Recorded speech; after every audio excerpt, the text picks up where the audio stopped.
obviously disappointed in the result. I was proud of our guys' effort.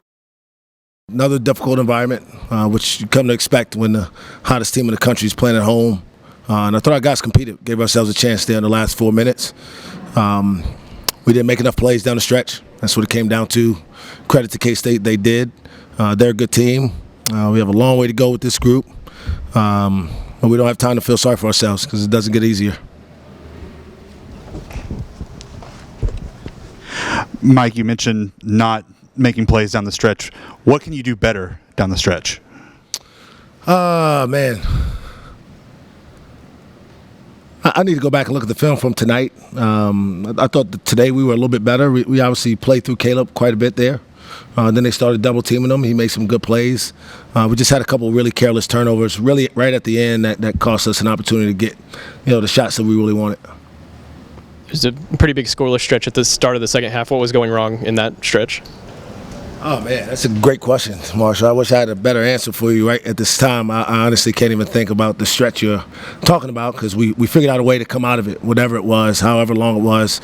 And I don't know if it was ball movement or pace of play or whatever it was, but we did finally got it moving again and scored some baskets, got ourselves to the free throw line and converted there.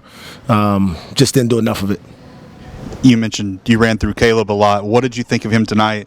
3 straight games now, he's starting to find consistency. Yeah, it's a great sign for us. That he's becoming a guy we can count on. And if we're going to have success in this league, ultimately, we're going to need that production. I'm proud of the kid. He's come a long way in his career. From a guy who was literally, once every 3 or 4 games to be in every other game, and now we're starting to see it, on a consistent basis. So we need him to continue, not get complacent or comfortable, because if he continues that and we get a couple of the other guys going, we'll be a team that can close out some of these games. No Musa again tonight. Do you have any updates on him? Just not quite ready yet. He tried to get in a little bit yesterday in practice. Still not able to jump. A lot of his game is, he's not like a finesse skill player that's just out there shooting jump shots. He needs his athleticism, and right now he can't jump and explode off his ankle and feel comfortable landing to go out there and really give us all he has. So we'll continue to monitor that. He'll continue to get rehab, and when he's ready to get back out there on the court, he'll do so. Coach Marquise Noel obviously had a couple deep threes. How hard is it to defend someone who, the moment he comes across the three-point line, has the ability to make one of those shots, but also has the ability to get into the middle of the defense and facilitate to a cutter? Yeah, he's a really good player. I thought we defended him pretty well. He plays with supreme confidence, so he doesn't get worried when he misses a few. I think the thing that he does best, though, is he gets his teammates involved. And that's really what makes him a unique facilitator, in that he knows when to pick his spots, but he also knows when he draws the defense to try to kick it to an open teammate. And a lot of their confidence is coming from him keeping those guys involved as much as he dominates the ball. He's a really good player, and obviously he's a big part of what they're doing. Mike, Avery only played a few minutes in the second half, kind of struggled lately. What does he need to do to get back in a rhythm? What are you looking for from him? I guess I'm asking what's kind of going on a little bit too. Well, the truth is, he's not 100% himself. He actually took a pretty good fall on Saturday, maybe the first play of the game with his wrist, played with a swollen wrist on his left hand the whole game. And tonight, he tried. He's a warrior. He wanted to play. There's no way you're going to tell him not to. But he obviously clearly didn't have it. All the bobbled balls, probably makes sense now. He really just couldn't get his handle right, which he's usually pretty good at. And that's what it is. So we got to get him healthy. And when we do that, then obviously that'll add another element to our team. All 3 of your Big 12 losses have come right down to the end. Do you feel like you're close to getting that ball over the hill? Yeah. It ends up being an 8-point game, but, again, anybody who watches basketball knows this is a one-possession game, right there when it really is time for it to be, decided. And at the end of the day, we just got to make plays better. We had a couple good looks there. It didn't go down.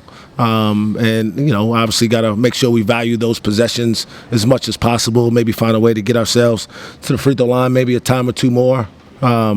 we got there. Well, we made them tonight and just didn't get there enough, as opposed to what we did on Saturday. So there's a lot of growth with this group. It's continuing to be evident that these kids are competing as hard as they can in the toughest league in the country, and I'm confident that if we don't get dejected by the results and stick to the process of the hard work and preparation that it takes to win, then eventually we'll break through. Players now, is that okay? KB, kind of what have you figured out in the last few weeks? 3 straight games now, and tonight at career high in points. Kind of what's been working for you? Honestly, I've just been the player that I know Coach B needs me to be in. Like, Coach B, me and him have, like I said in the past, and I'll say till this day, me and him have a really special relationship. Outside looking in, it's not always happy, like it's not always good moments with each other, but he only pushes me like that because he knows I can do things like this today. And without his confidence, I don't do the stuff that I do. So the reason why I'm doing this is because I know Coach B needs me to step up just step up as the big on the court for him. Musa is down, but we still got to have that inside the paint presence somehow, some way. And like today, obviously scoring was, one of my main factors. But me personally, looking at the stats, I could have done better on rebounding. So I just gotta be more. I gotta do more to help us get to that point and get past that hump.